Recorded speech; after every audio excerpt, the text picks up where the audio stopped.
guys, this is your Simply Twiller and welcome back to my YouTube channel. So today, mag-unbox tayo ng isang solar ceiling lamp. Nabibili ko ito sa Shopee dahil walang solar ceiling lamp available sa Lazada. So nasa Shopee lang.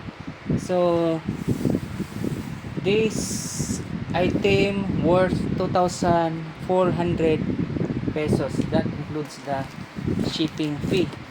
And ito yung packaging niya nang dumating dito. So galing pala ito sa China, guys.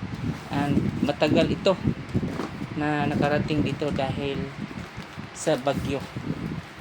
Ang daming bagyo. So buksan na natin. So itong solar ceiling lamp is yung dimension niya dito is 14 inches. So medyo malaki-laki siya. Buksan na natin dahil excited na ako. Sana walang damages to. Isa sa reason kung bakit ginawan ko ito ng video dahil para makita ni seller ang kalagayan ng item kung wala bang damage. So this is for transparency.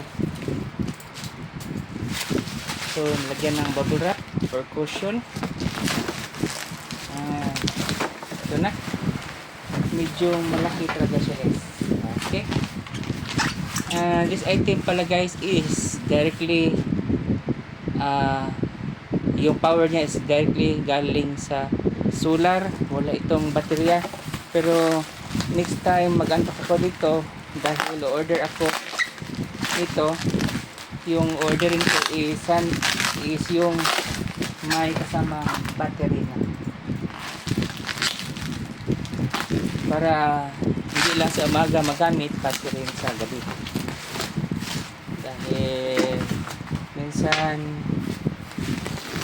yung gabi is hindi malamig, mainit. So need talaga ng ito stock. Okay, ako diferensya. So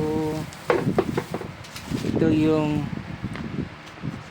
manual, ito yung item Aiwihaya.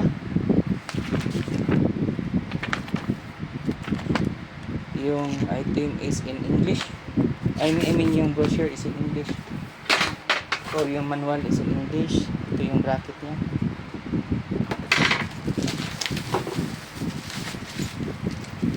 And ito yung solar panel niya. So yung solar panel is wala sira and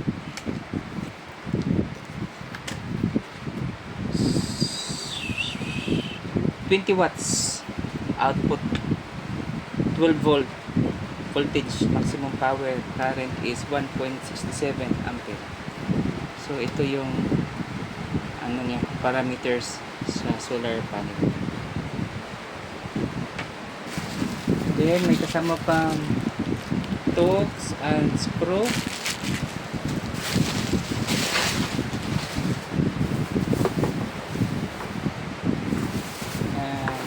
Ito na yung item. So dako jud eh. This is 14 inches man. So dako jud. So ato tang testingan pero uwan man. Uwan sa gawas. Pero mas maganda nating matesting ngayon. Okay? So yung ano pala niya is meron siyang switch button.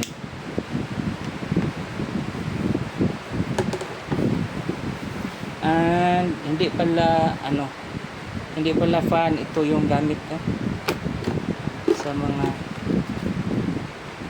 kala ko yung ilisi, pero ito pala yung gamit. Okay, yung plastic is medyo sturdy. And I was worried baka masira yung item dahil akala ko is manipis, pero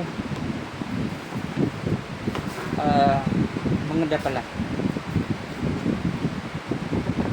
matibay siya, unlike sa yung last kong na-order na wall mount na ceiling fan, I mean exhaust fan. Pero ito is matibay. Okay, testing natin sa labas. Ayan, in-install ko na sa Kisame, mga kasimple. And ito yung ikot niya. Hindi masyadong malakas dahil ang oras ngayon is 2:50 PM at medyo makulimlim sa labas. Pero mafe-feel mo na nagva-vacuum yung hangin. So hinihigop niya yung hangin. And pag-install nito mga kasimple is very simple lang. So hindi na ako magbigay ng mga paraan kung paano ko siya ini-install. So hanggang dito na lang. And don't forget to like, subscribe, and hit the notification bell kung gusto nyo palaging update sa mga bagong videos na katulad nitong unboxing and a little bit of product review.